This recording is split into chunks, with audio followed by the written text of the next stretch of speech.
बिस्मिल्लाहिर्रहमानिर्रहीम। अस्सलाम वालेकुम जी स्टूडेंट्स, आज हमारा टॉपिक है कंटिन्यूस फंक्शन। ठीक हो गया। A function f of x is said to be continuous at x is equal to a. यानी एक फंक्शन जो एफ ऑफ एक्स है वो कंटिन्यूस होता है x is equal to a point पर। If and only if the following three conditions are satisfied. अगर ये तीन कंडीशन जो है नीचे दी हुई हैं, अगर ये सेटिस्फाई कर ले तो फंक्शन क्या कहलाता है? कंटिन्यूस कहलाता है। ठीक है। अब यहाँ पे एक इफ़ एंड ओनली इफ़ का वर्ड यूज़ हुआ है। इसका मतलब ये है, इफ़ एंड ओनली इफ़ है ना, इससे पहली वाली जो स्टेटमेंट है, अगर इससे पहली वाली इफ़ एंड ओनली इफ़ से देखें, एक लाइन, ये दो लाइनें पहले लिखी हुई हैं और ये एक लाइन बाद में लिखी हुई है। देखें, इफ़ एंड ओनली इफ़ से पहले क्या लिखा हुआ है? एफ ऑफ एक्स कंटिन्यूस होता है x is equal to a पे। इफ़ एंड ओनली इफ़ के बाद क्या लिखा हुआ है? The following three conditions are satisfied. ठीक है। इसका मतलब ये है, इफ़ एंड ओनली इफ़ का मतलब ये है बच्चे कि अगर मैं सपोज करती हूँ कि फंक्शन कंटिन्यूस है, अगर मैं सपोज करूँ कि फंक्शन क्या है? कंटिन्यूस है, तो उसका मतलब ये है कि ये तीन कंडीशंस, ये जो तीन कंडीशंस है ये सेटिस्फाई करती हैं। ठीक है। यानी इस इफ एंड ओनली इफ से, यानी ये जो ऊपर वाली स्टेटमेंट है ये लेफ्ट हैंड साइड कह लें, ये लेफ्ट साइड स्टेटमेंट कह लें, और जो नीचे वाली ये वाली स्टेटमेंट है इसे कह लें the following three condition are satisfied. इसे बोलने के राइट हैंड साइड की स्टेटमेंट है। अगर आप लेफ्ट सपोज करोगे तो राइट होल्ड करेगा, और अगर राइट सपोज करोगे तो लेफ्ट साइड वाली होल्ड करेगी। ठीक हो गया। अब यहाँ पे क्या है कि एक जो फंक्शन एफ ऑफ एक्स है वो is said to be continuous कहलाता है। ठीक है। एफ ऑफ एक्स क्या कहलाता है? कंटिन्यूस कहलाता है। किस पॉइंट पे? X is equal to a पे। If and only if the following three conditions are satisfied. अगर ये तीन कंडीशन सेटिस्फाइड हो जाएं तो फंक्शन क्या कहलाता है? कंटिन्यूस कहलाता है। अब पहली कंडीशन क्या है? F of A is defined. ठीक है। एक f of x function x is equal to a पे कंटिन्यूस कहलाता है अगर ये तीन कंडीशंस, ये तीन एक्सियम सेटिस्फाई हो जाएं। अब पहली जो कंडीशन है वो कहता है F of A is defined. अब F of A is defined का क्या मतलब है? ठीक है। सबसे पहले F of A is defined का मतलब मैं बताती हूँ। जो फर्स्ट कंडीशन है ना, इसको ज़रा डिटेल से पहले डिस्कस कर लें। ठीक हो गया। F of A is defined कह लें इसको। इस बात को हम ये भी कह सकते हैं कि F of x is defined at x is equal to A. ठीक है। F of A is defined का मतलब इसको हम कैसे कह सकते हैं? हम इसको ये भी कह सकते हैं F of x is defined at x is equal to A. अब इसका मतलब क्या है, इसकी एक्सप्लेनेशन बता रही हूँ। ये हमारे पास कोई फंक्शन है F of x is equal to 3/x-1। अगर मुझे क्वेश्चन में पूछ ले कि अगर क्वेश्चन हो मेरे पास ये वाली कि आपने चेक करना है क्या x इज इक्वल टू 1 पे ये जो एफ ऑफ एक्स है ये डिफाइंड है। ठीक है। एफ ऑफ एक्स क्या है? 3/x-1। और मैंने चेक करना हो कि x इज इक्वल टू 1 पे क्या ये फंक्शन डिफाइंड है, तो क्या करूँगी मैंने 1 इसमें पुट करना है। एफ ऑफ 1, एक्स की जगह 1 पुट कर दें, एक्स की जगह 1 पुट कर दें। इसका मतलब क्या है? एक्स की जगह 1 पुट कर दें, यानी जहाँ पे एक्स है वहाँ पे 1 लगा दें। 3/1 - 1, 3 ओवर क्या आ जाएगा? 0। समथिंग ओवर 0 क्या आ जाएगा? इन्फिनिटी। अगर आपके पास इन्फिनिटी आ जाए या इनडिटर्मिनेट फॉर्म आ जाए तो फंक्शन डिफाइंड नहीं होता उस पॉइंट पर। ठीक है। अब x इज इक्वल टू 1 मैंने फंक्शन में पुट किया है। ठीक है। यानी इस एफ ऑफ एक्स में मैंने एक्स की जगह 1 पुट किया है, मेरे पास आंसर क्या आ गया? इन्फिनिटी आ गया है। मैं क्या कहूँगी? सो एफ ऑफ 1, यानी एफ ऑफ 1 का आंसर क्या है? इन्फिनिटी आया है। मैं कहूँगी so F of 1 is not defined. F of 1 जो है वो डिफाइंड नहीं है। या आप ये कह सकती हैं कि या और ये जो एफ ऑफ एक्स है is not defined at x is equal to 1। या लिख लें आप f of 1 is not defined, या आप ये लिख लें f of x is not defined at x is equal to 1। ये defined function defined x is equal to 1 पे तब होता अगर मैं x is equal to 1 function में पुट करूं और यहाँ पे मेरे पास कोई एक डेफिनेट नंबर आ जाए। डेफिनेट नंबर का मतलब है कि एक यूनिक एग्जैक्ट नंबर आ जाए। 1 आ जाए, 2 आ जाए, 5 आ जाए, यानी कोई मेरे पास डेफिनेट नंबर आ जाए, कोई एक नंबर आ जाए, तो मैं कहूँगी कि फंक्शन क्या है, x इज इक्वल टू 1 पे क्या है, डिफाइंड है। अगर मैं फंक्शन में x is equal to 1 put करूँ और मेरे पास यहाँ पे इन्फिनिटी की जगह या इनडिटर्मिनेट फॉर्म की जगह पे कोई आंसर आ जाए, कोई डेफिनेट एक नंबर आ जाए, 2 आ जाए, 50 आ जाए, 60 आ जाए, -3 आ जाए, -1/2 आ जाए, कोई नंबर आ जाए, तो मैं कहूँगी कि फंक्शन उस x इज इक्वल टू 1 पे फंक्शन क्या है, डिफाइंड है। फंक्शन क्या है, डिफाइंड है। अब हम एग्जाम्पल नंबर 2 देख लेते हैं। ठीक है, ये हमारे पास फंक्शन है F of x is equal to x² -9/x-3। ठीक हो गया। अगर हमने देखना हो कि ये जो फंक्शन है, ठीक है, एफ ऑफ एक्स जो है, मैंने देखना हो क्या x इज इक्वल टू 3 पे डिफाइंड है। ठीक है, तो फिर क्या करूँगी, मैंने x इज इक्वल टू 3 की वैल्यू इसमें पुट करूँगी। 3 पुट कर दिया इसमें, तो 3 का स्क्वायर -9, 3 -3, ओके, x की जगह 3 पुट कर दिया। 3 का स्क्वायर लें 9 आ जाएगा, तो 9 - 9 0, ठीक है, 3 - 3 0, ये तो 3 - 3 0 आना है।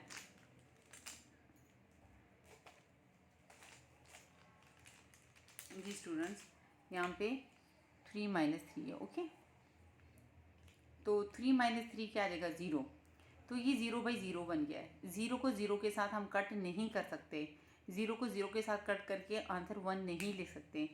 अगर 0/0 आ जाए, इन्फिनिटी बाय इन्फिनिटी आ जाए, इसे हम बोलते हैं इनडिटर्मिनेट फॉर्म, तब भी फंक्शन जो है डिफाइंड नहीं होता। ठीक है, आपने क्या किया है, x इज इक्वल टू 3 इस एफ ऑफ एक्स में पुट किया है। एफ ऑफ 3 का आंसर क्या है, 0/0 आया है। इसका मतलब है कि एफ ऑफ एक्स जो है is not defined at x is equal to 3, या ये भी कह सकते हैं और ये भी कह सकते हैं F of 3 is not defined. जैसे एफ ऑफ 3 का आंसर 0/0 आया ना, कोई डेफिनेट नंबर नहीं आया। अगर कोई एक डेफिनेट नंबर आ जाता तो हम कहते कि एफ ऑफ 3 डिफाइंड है, या हम कह देते कि एफ ऑफ एक्स जो है is defined at x equal to 3। दो पॉसिबिलिटीज़ के साथ ये हम कहते हैं। ठीक हो गया।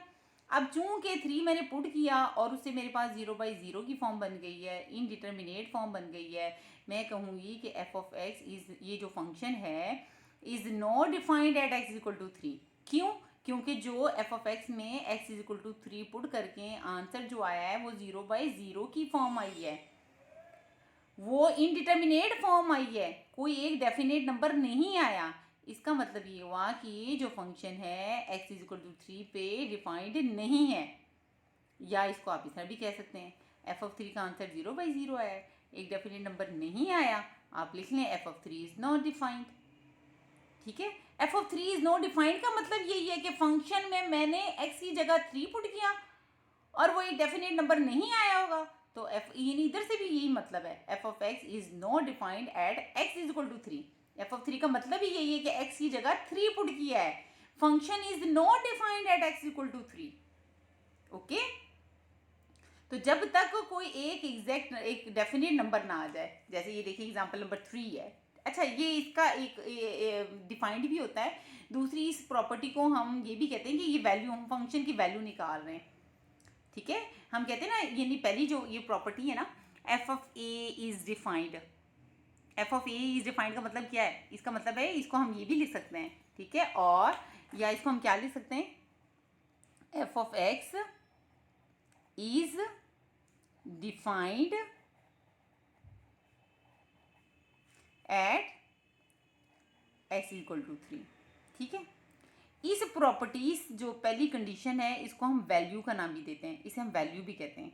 फंक्शन की वैल्यू निकालना, एक्स इज, सॉरी, ए की बात कर रहे हैं। ठीक है, एग्जांपल थोड़ी कर रहे हैं यहाँ पे, यहाँ पे हम x is equal to a पे कॉन्टिन्यूटी चेक डिफाइंड कर रहे हैं।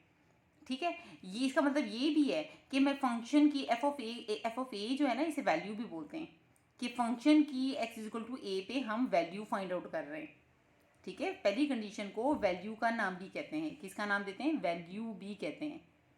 ठीक है, वैल्यू का मतलब क्या है, यानी फंक्शन की वैल्यू निकालना, किस पॉइंट पे, x is equal to a पे निकालना। ठीक हो गया। जैसे अब ये है, ये एफ ऑफ 3 क्या है, आपने एक्स इज इक्वल टू 3 इसमें पुट किया है ना, ये वैल्यू है, फंक्शन की वैल्यू, ये जो आंसर आया है, ठीक है ना, ये हम वैल्यू निकाल रहे हैं किसकी, फंक्शन की, किस पॉइंट पे, x इज इक्वल टू 3 पे। अब एग्जाम्पल नंबर 3 देखें, ये मेरे पास फंक्शन है F of x is equal to x plus 3 to x minus 3। तो मैंने फंक्शन की वैल्यू निकालनी है किस पॉइंट पे, x इज इक्वल टू 1 पे। ये क्या पहला पॉइंट, क्या हम क्या कह सकते हैं कि मैंने फंक्शन की वैल्यू निकालनी है, यानी फंक्शन में x इक्वल टू 1 पुट करके देखना है, यानी यहाँ 1 पुट करके देखना है कि इस फंक्शन को इधर 1 पुट करें तो क्या वैल्यू आती है, क्या आंसर आता है उसका। वैल्यू का मतलब यही है ना कि फंक्शन की क्या वैल्यू होती है, इसमें x इक्वल टू 1 पुट करें, 1 पुट किया, 1 प्लस 3, 2 इंटू 1 माइनस 3, तो 4 माइनस 1, 4 माइनस 1 क्या आ गया, माइनस 4, यानी इस फंक्शन की x इक्वल टू 1 पे क्या वैल्यू आई है, -4। ठीक है, इसलिए पहली कंडीशन को हम वैल्यू भी कहते हैं कि फंक्शन की वैल्यू निकालना, जैसे जनरल हम डेफिनेशन पढ़ रहे हैं कंटिन्यूटी की किस पे, x is equal to a पे। तो जो फर्स्ट प्रॉपर्टी है एफ ऑफ ए, इसका मतलब है कि हम फंक्शन की वैल्यू निकाल रहे हैं x is equal to a पे। ठीक है, डेफिनेशन को डिफाइन करते हुए ये नहीं लिखना बस ऐसे ही है, ये तो कॉन्सेप्ट मैं आपको दे रही हूँ ना कि इसका मतलब क्या है। अब मुझे जस्ट यही कहना है कि F of A is defined, बाकी जो एक्सप्लेनेशन है आपको हर वे से इसका मीनिंग आना चाहिए। अब हम देख आ रहे हैं, यानी वैल्यू, यानी फंक्शन की मैंने वैल्यू निकाली है x इक्वल टू 1 पे, यानी 1 पुट किया है, ये इसकी वैल्यू आई है -4। या आप इसको ये भी कह सकते हैं कि हमने चेक करना है कि either x is equal to 1 पे ये जो फंक्शन है ये डिफाइंड है या नहीं है। ठीक है, मैंने चेक करना है x इज इक्वल टू 1 पे ये जो फंक्शन है ये डिफाइंड है या नहीं है, तो मैं इसमें 1 पुट करूंगी। तो 1 पुट करके आंसर क्या आया, -4।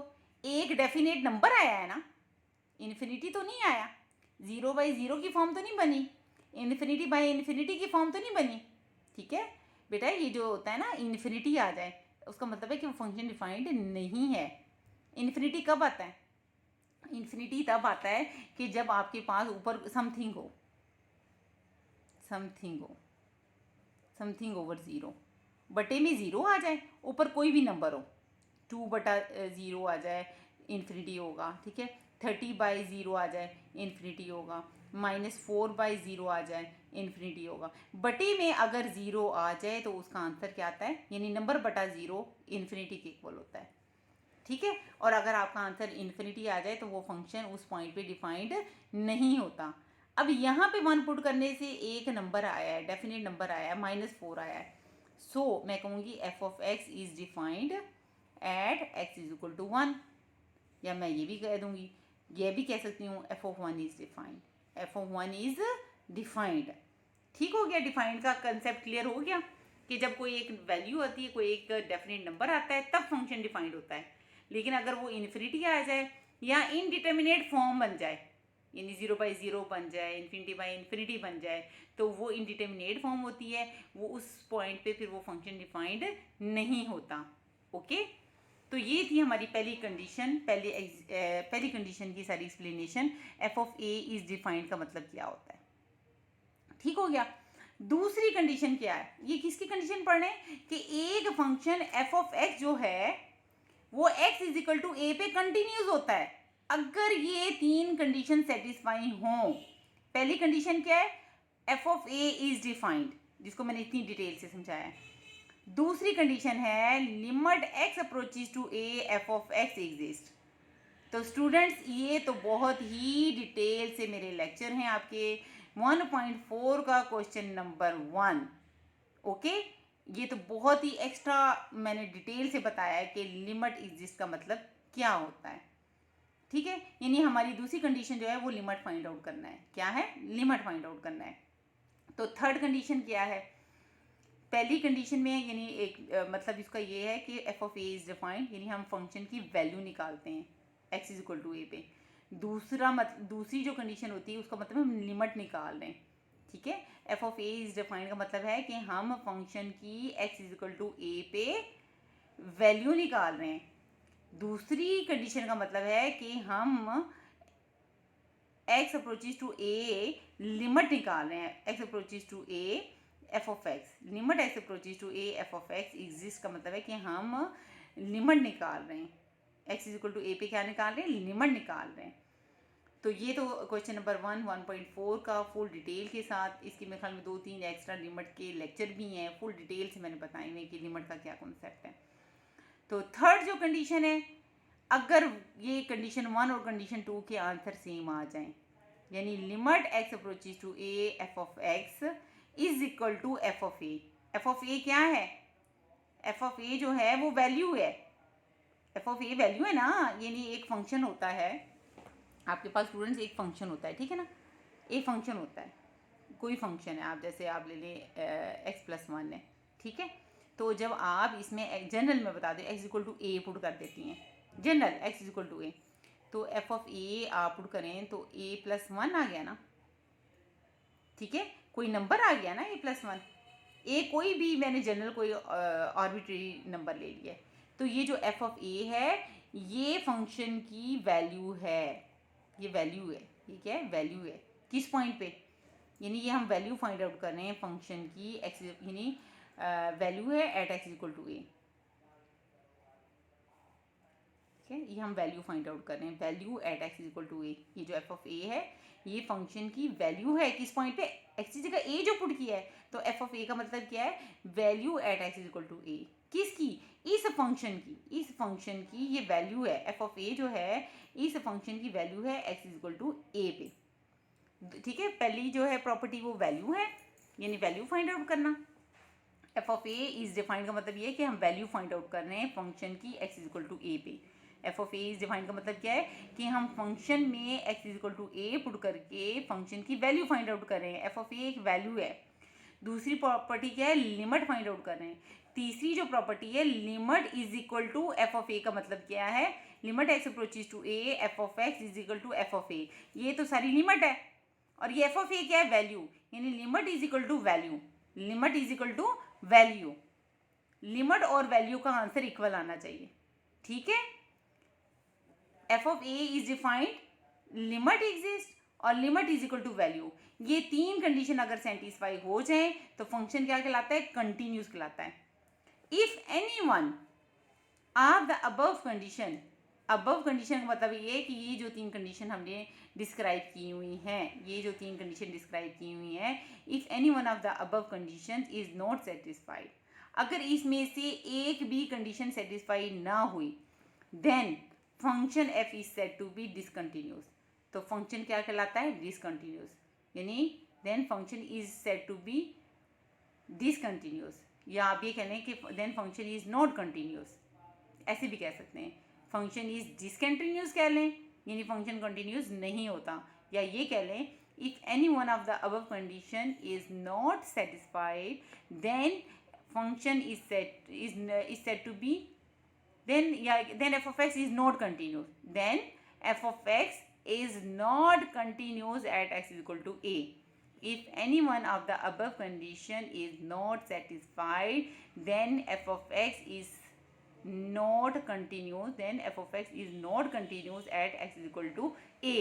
अगर इसमें से एक भी कंडीशन सेटिस्फाई ना हुई, एक भी अगर इसमें से एग्जाम सेटिस्फाई ना हुआ, या ये अगर पहली नहीं हुई तब भी फंक्शन क्या कहलाएगा, नॉट कंटिन्यूस, अगर दूसरी नहीं हुई तब भी function not continuous, suppose to तीसरी नहीं होती सेटिस्फाई तब भी then function f of x is said to be discontinuous, function क्या कहलाता है, डिसकंटिन्यूस कहलाता है।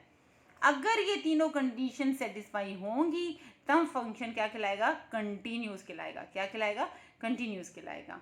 Okay students.